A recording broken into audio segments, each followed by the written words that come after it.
সংবিধানের মূলনীতি প্রশ্নে আপনারা জানেন রাষ্ট্র পরিচালনার মূলনীতি এইভাবেই বলা আছে এবং রাষ্ট্র পরিচালনার মূলনীতি আর্টিকেল 8, 9, 10 এবং 12 এই ধারাগুলো আর্টিকেলগুলো উল্লেখ করা আছে। এইখানে সংস্কার কমিশনের প্রাথমিক প্রস্তাবে ছিল এই আর্টিকেলগুলো বিলুপ্ত করা হোক এবং তার বিকল্প হিসেবে ওনারা কিছু বিষয় উল্লেখ করেছিলেন। তার মধ্যে আমাদের লিখিত প্রস্তাব এবং পরবর্তীতে আলোচনার প্রেক্ষিতে আলোচনার মধ্যে যেটা এসছে সিদ্ধান্ত নয় যে সাম্য, মানবিক মর্যাদা এবং সামাজিক সুবিচার এই বিষয়গুলো। আজকে অবশ্য আরও একটা শব্দ দেখলাম, গণতন্ত্র। তো এখন এই চারটা বিষয় সংবিধানের মূলনীতিতে যুক্ত করা যায় কিনা বা উল্লেখ করা যায় কিনা। এখন মূলনীতি ডিসাইড করবে কিভাবে? আমাদের এখানে হাউজে যারা আলোচনা করেছেন তারা কেউ পঞ্চদশ সংশোধনীতে যেভাবে আছে তার পক্ষে। আমরা স্পষ্টতই বলেছি যে আমরা এই পঞ্চদশ সংশোধনীটা হাইকোর্টে যেভাবে চ্যালেঞ্জড হয়েছে এটার বিলুপ্তি আমরা চেয়েছি। এই পঞ্চদশ সংশোধনীর পুরো অংশ, তার মধ্যে এই মূলনীতিগুলো আছে। যদি সেটা ডিলিট হয়, হাইকোর্ট থেকে যেই রায়টা এসছে তাতে হয়েছে যে কিছু কিছু বিষয় ওনারা ডিসাইড করেছেন, বাকি জিনিসগুলো পরবর্তী নির্বাচিত পার্লামেন্টের উপরে ছেড়ে দিয়েছেন। তার মানে দাঁড়াচ্ছে এই মূলনীতিগুলো পরবর্তী নির্বাচিত পার্লামেন্টের উপরে ছেড়ে দিয়েছেন এবং যখন জুডিশিয়ারি লেজিসলেচারের উপরে এটা রাইট দিয়েছেন বা অলরেডি রাইট আছে কনস্টিটিউশনে, সুতরাং সেটা পার্লামেন্টে ডিসাইড হবে, এটাই স্বাভাবিক।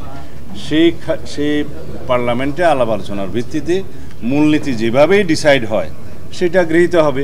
এখন সেই মূলনীতির প্রেক্ষিতে যারাই এখানে দ্বিধাবিভক্ত, আগের আমরা চাই পঞ্চম সংশোধনীতে যেভাবে মূলনীতিটা উল্লেখ আছে, অর্থাৎ পঞ্চদশ সংশোধনীর পূর্বের অবস্থা, সেই জায়গায় আমরা বহাল থাকতে চাই এবং সেখানে আল্লাহর উপর আস্থা বিশ্বাস আছে, সেখানে ধর্মনিরপেক্ষতা নাই, এই বিষয়গুলো আমরা ক্লিয়ার করেছি। তার সাথে যদি আমরা ম্যান্ডেট প্রাপ্ত হই তাহলে আমরা এগ্রিড হয়েছি যে সাম্য, মানবিক মর্যাদা, সামাজিক সুবিচার এবং সাথে গণতন্ত্র, এই শব্দগুলো আমরা ওখানে অ্যাড করব এই রাষ্ট্রীয় পরিচালনা মূলনীতির মধ্যে। কিন্তু এখানে যথেষ্ট বিতর্ক হয়েছে যে এগুলো সংযুক্ত হবে না, উল্লেখিত হবে, আগের মূলনীতি বহাল থাকবে না, পঞ্চম সংশোধনীটা মূলনীতি বহাল থাকবে। এই বিষয়ে বিস্তর আলোচনার পরেও একমত হওয়া যায়নি। তবে আমাদের অবস্থানটা আমি আপনাদের সামনে জাতির কাছে আবার পরিষ্কার করি, এগুলো অনেকবার আমরা আলোচনা করেছি। আমরা সংবিধানের মূলনীতি প্রশ্নে পঞ্চম সংশোধনীতে যেভাবে গৃহীত হয়েছে সেই জায়গায় আছি।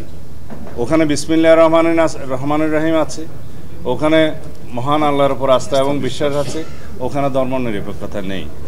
আমরা সেই প্রস্তাবনার বিষয় এখানে আসছে না, তারপরে এটা প্রস্তাবনারও কিন্তু অংশ বললাম।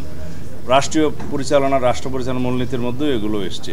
তো সুতরাং আমরা পঞ্চম সংশোধনীতে গৃহীত সেই সমস্ত প্রস্তাবের সাথে একমত এবং পঞ্চদশ সংশোধনীর পূর্বের অবস্থা, অর্থাৎ পঞ্চদশ সংশোধনীর যেটা আছে সেটা আমরা মানে না। এখন তার সাথে আমরা যুক্ত করব এই চারটা শব্দ।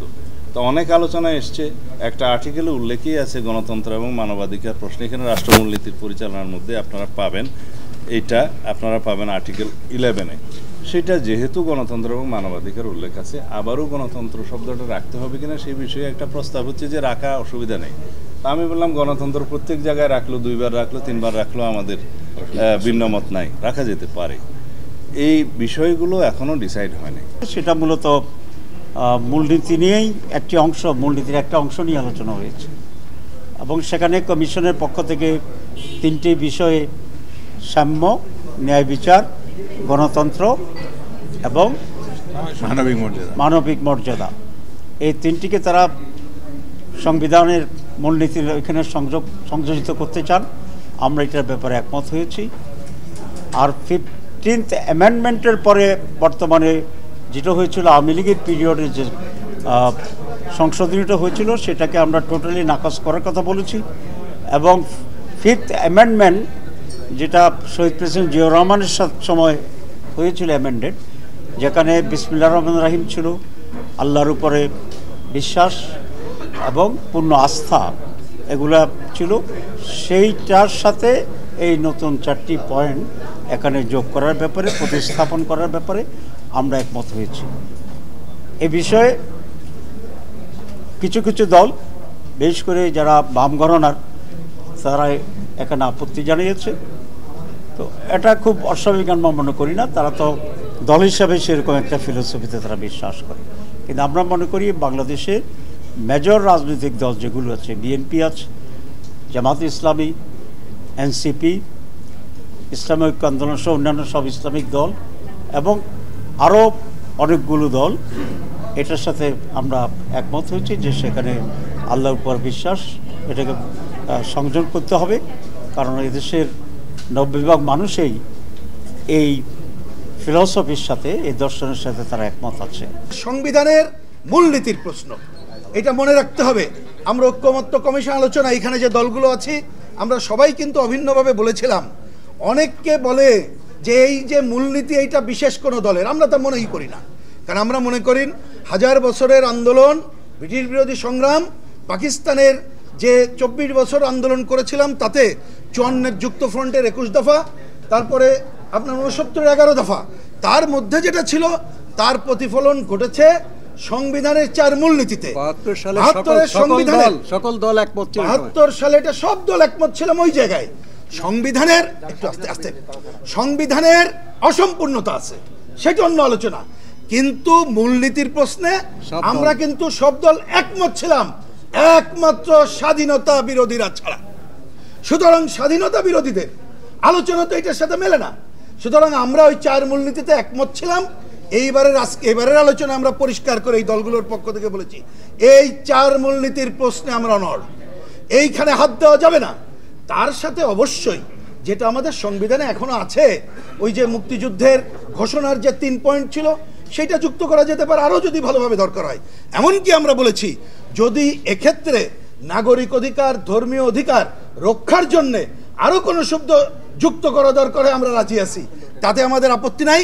কিন্তু 4 মূলনীতি বাদ দিয়ে অন্য কিছু আমরা গ্রহণ করতে পারি না, কারণ এটা বাংলাদেশের মূল ভিত্তি। এই ভিত্তির বাইরে কোনো কিছু হলে এই ঐক্যমত্য আসলেই হবে না। রাষ্ট্রের যে 4 মূলনীতি যেটা ঘোষণা করা হয়েছিল 72-এর সংবিধানে, নানা সীমাবদ্ধতার পরেও এটা বলে আমাদের পাকিস্তানি জমানার 23 বছরের লড়াই, মুক্তিযুদ্ধের যে আমাদের ইতিহাসের সবচেয়ে গুরুত্বপূর্ণ ঘটনা।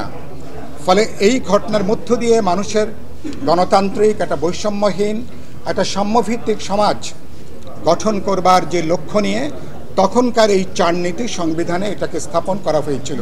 দুর্ভাগ্যজনকভাবে গত 54 বছরে অধিকাংশ শাসকরাই তারা এই মূল নীতির বিপরীতে কার্যত তারা হেঁটেছেন, যে জন্য বিভিন্ন সময় এটাকে সংশোধন করা হয়েছে, পরিবর্তন করা হয়েছে।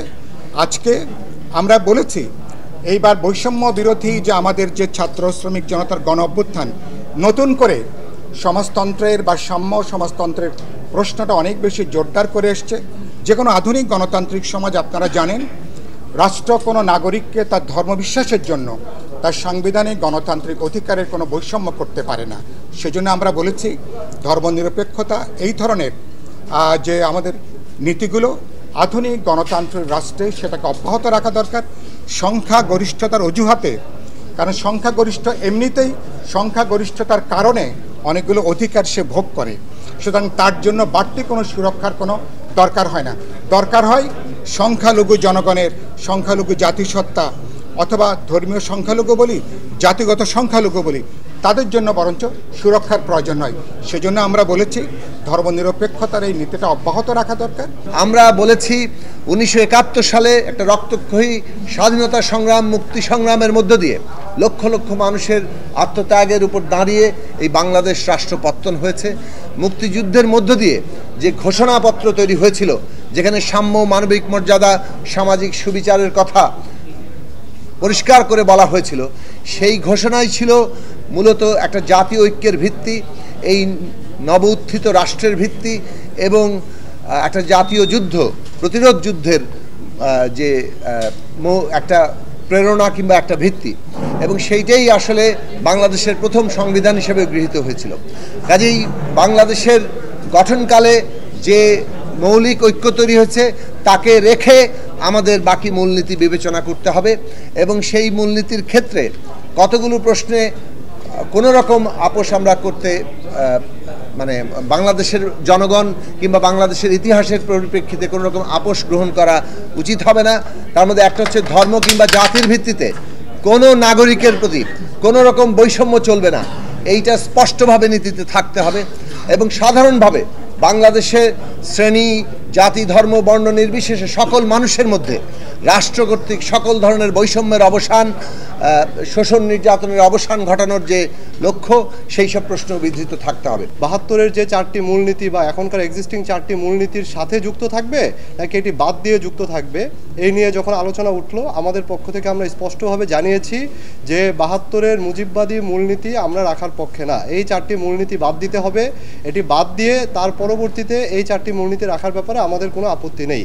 কিন্তু কিছু রাজনৈতিক দল তাদের আদর্শিক জায়গা থেকে এই ব্যাপারে একমত হতে পারেনি। আমরা সেই ক্ষেত্রে বলেছি যে আমাদের যে 5ই আগস্টের ছাত্র জনতার অভ্যুত্থানের পরবর্তীতে যে স্পিরিট, সেই স্পিরিটের বিপরীতে গিয়ে আসলে এখানে আলোচনা করার কোনো মানে হয় না। সুতরাং এই স্পিরিটকে ধারণ করে এই 4টি মূলনীতিকে বাদ দিয়ে, ৭২-এর যে মুজিববাদী 4টি মূলনীতিকে বাদ দিয়ে তার পরবর্তীতে বাকি মূলনীতিগুলো সংযুক্ত করতে হবে। এই বিষয়ে কোনো রাজনৈতিক দলের মধ্যে এখন পর্যন্ত কোনো ঐক্যমত্য প্রতিষ্ঠা হয়নি।